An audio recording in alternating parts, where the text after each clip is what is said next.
You ever notice how some people walk into a room and everyone suddenly straightens their spine? They don't shout.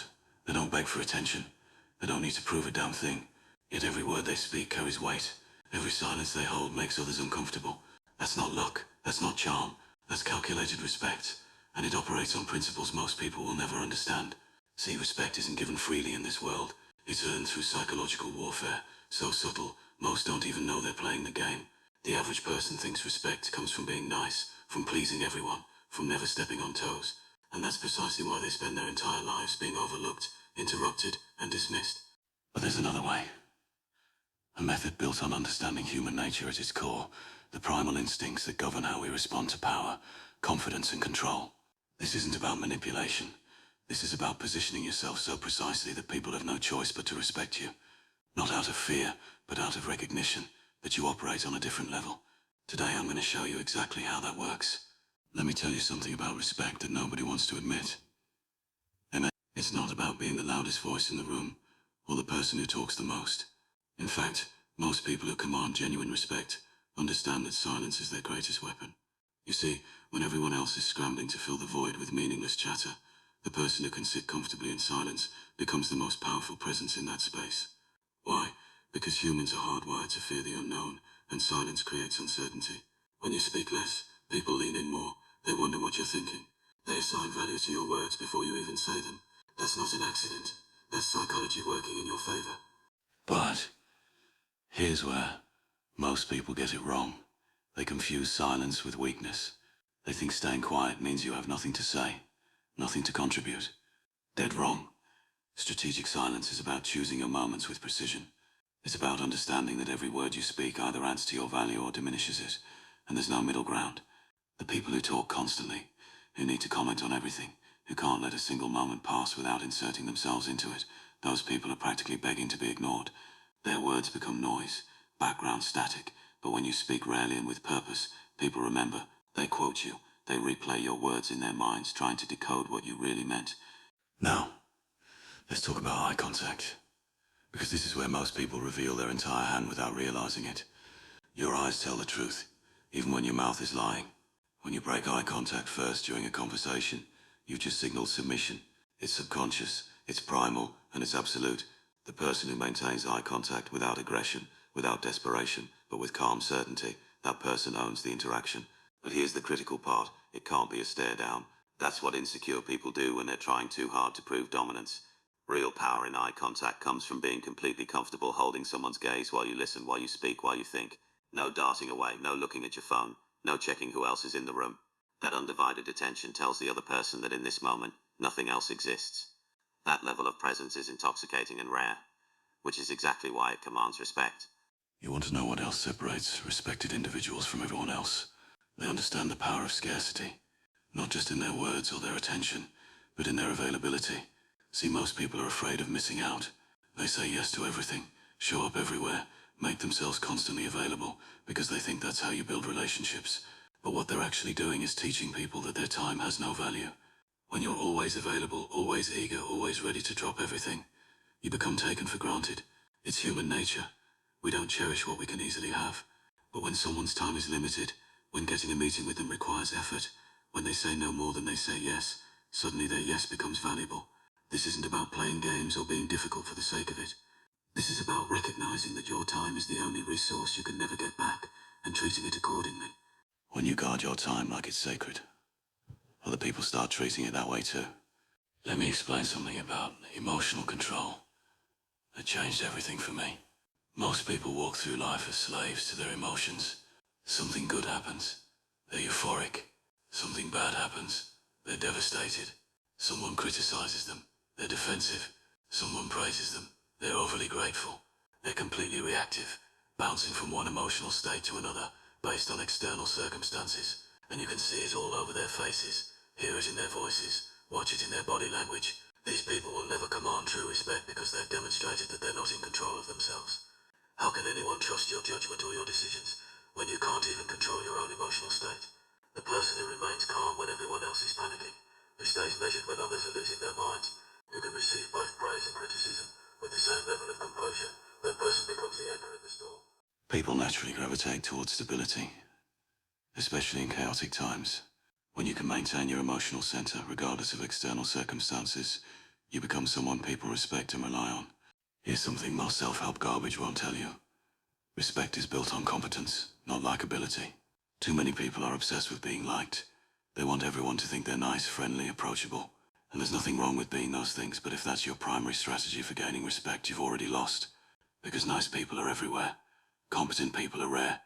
When you become undeniably good at what you do, when you develop expertise that others need, when you can solve problems that others can't, respect follows automatically. You don't have to campaign for it. You don't have to remind people of your value. It becomes self-evident. And here's the beautiful part. Once you establish competence, you can afford to be disagreeable. You can say no. You can challenge ideas. You can go against the grain, because your track record speaks for itself. Incompetent people have to be agreeable, because it's all they have. Competent people have the luxury of honesty. Now let's address something crucial about consistency. Your reputation isn't built on your best day or your worst day. It's built on the average of every day. Most people are wildly inconsistent. One day they're professional and focused. The next day they're sloppy and distracted. One interaction, they're confident and articulate. The next they're insecure and rambling. This inconsistency destroys trust, and without trust, respect is impossible. People need to know what they're getting when they interact with you. They need to know that the version of you they saw last week is the same version they'll see today and next month. This predictability isn't boring, it's reassuring. It tells people you're in control of yourself, that you're not subject to random mood swings or external circumstances dictating your behavior. When people know exactly what to expect from you, and what they expect is excellence, competence, and integrity, that's when respect becomes permanent rather than situational. Let me tell you about something I call strategic vulnerability, because this is where the game gets sophisticated. Most people think showing any weakness is fatal to respect. They put up walls, pretend they have no fears, act like everything is easy for them. And what happens? They come across as fake, unapproachable, and frankly unbelievable. Because everyone knows that perfection doesn't exist. The most respected people I've ever encountered understand that calculated vulnerability is a strength, not a weakness. When you can acknowledge a mistake directly without making excuses. When you can admit you don't know something instead of bullshitting your way through it. When you can share a struggle you've overcome without seeking pity, you become human. And paradoxically, that humanity makes people respect you more, not less. Because it takes far more courage to be honest about your limitations than to hide behind a facade. The key word here is calculated. You're not trauma dumping on everyone. You're not using your vulnerabilities as excuses. You're strategically revealing the human elements that make you relatable while maintaining the competence and strength that make you respectable. Here's a hard truth about boundaries that most people can't stomach. You teach people how to treat you. Every single time you allow someone to disrespect you, interrupt you, dismiss you, or violate your boundaries without consequence, you've just given them permission to do it again. And they will. Not because they're necessarily bad people, but because you've established that this behavior is acceptable. The people who command the most respect are absolutely ruthless about their boundaries. They don't make threats, they don't issue warnings. They simply remove themselves from situations or relationships where their boundaries aren't honored. No drama, no lengthy explanations, just immediate, consistent consequences. This teaches everyone around them a simple lesson. If you want access to this person, you respect their boundaries, period. And here's what happens. The people who can't or won't respect boundaries filter themselves out of your life, and what remains are relationships built on mutual respect and understanding. You need to understand something about status and how it actually works. Status isn't about titles or money or what car you drive. Those are just symbols that people who don't understand real status chase endlessly. Genuine status comes from your ability to provide value, solve problems, and influence outcomes. It comes from being the person others need, rather than the person who needs others. Think about who has real power in any organization. It's rarely the person with the fanciest title. It's the person who knows how things actually work, who has relationships with key players, who can make things happen when everyone else is hitting roadblocks. That person has status because they're indispensable. You build this kind of status by becoming a problem solver, by accumulating knowledge and skills that others don't have, by building a network of relationships based on genuine value exchange, rather than superficial network. When you have real status, respect is a natural byproduct. People respect you because your presence or absence materially affects outcomes they care about. Let me tell you about the psychology of confidence, because this is widely misunderstood. Real confidence isn't loud. It's not bragging about your accomplishments or constantly seeking validation.